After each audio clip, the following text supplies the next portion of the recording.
আমরা এখন জানবো তোফাজ্জলকে যারা কষ্টদায়কভাবে মেরেছে যে ব্যক্তিগুলি, তাদের নামগুলি জানবো। আসুন এই ছেলে কি বলছে শুনুন, জানুন। অ্যারেস্ট হয়েছে 6 জন। 6 জনের মধ্যে এই যে একাকি মেরেছে, এটা কি কখনো সম্ভব? যেভাবে নৃশংসভাবে তাকে মেরেছে আমরা সবাই জানি।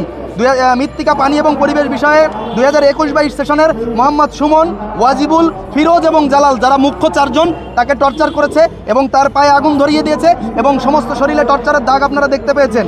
এরা এই 4 জনই মেইন ছিল এবং পাশে যারা ছিল সবাই হাতে তালি দিয়েছে। আমরা মনে করি ন্যূনতম দাঁড়িয়ে থেকে মৌন সম্মতি যারা দিয়েছে তারা ওই হত্যাকাণ্ডের সাথে জড়িত।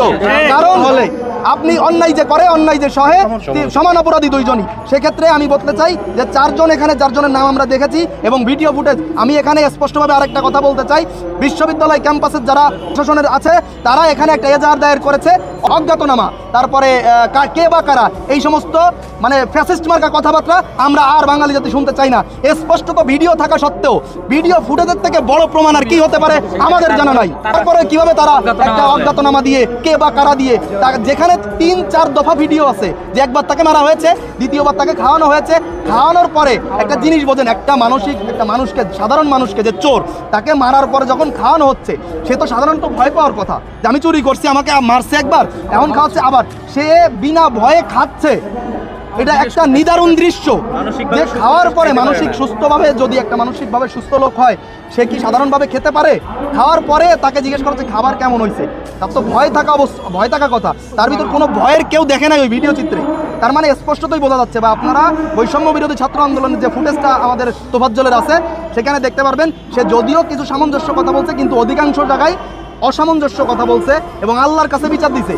এবং তার প্রিভিয়াস যেসব ভিডিও আছে, তার এলাকায় বরগুনাতে মোনাজাত করতেছে, আপনারা এইগুলোই দেখলে বুঝতে পারবেন। এই নির্মম নৃশংস হত্যাকাণ্ডের যে পর্দা ফেলার একটা প্রক্রিয়া শুরু হয়েছে, সেই পর্দা কোনো রকমেই আমরা এসএসসি 2009 এবং এইচএসসি 2011 ব্যাচের সারা বাংলাদেশের যত সদস্য আছি এইটা আমরা কখনোই হতে দিব না। এবং কোনো রকম এইরকম যদি কোনো রকম একটা অপচেষ্টা এবং পর্দা ফেলানোর কোনো, এই বিচার ব্যবস্থার উপর পর্দা ফেলানোর কোনো রকম চেষ্টা করা হয়, আমরা কঠোর হস্তে প্রতিরোধ করব। যেখানে তোফাজ্জলকে খুব কষ্ট দিয়ে মারা হয়েছে, এই তোফাজ্জলের মৃত্যুতে সারা দেশবাসী যেখানে কষ্টের জোয়ারে বাড়ছে, সেখানে আবারও একটি প্রতিবন্ধী মেয়েকে গান বাজানোর অপরাধে মেরে ফেলেছে। এই যে মেয়ের ছবি আছে, সারা দেশে কি হচ্ছে?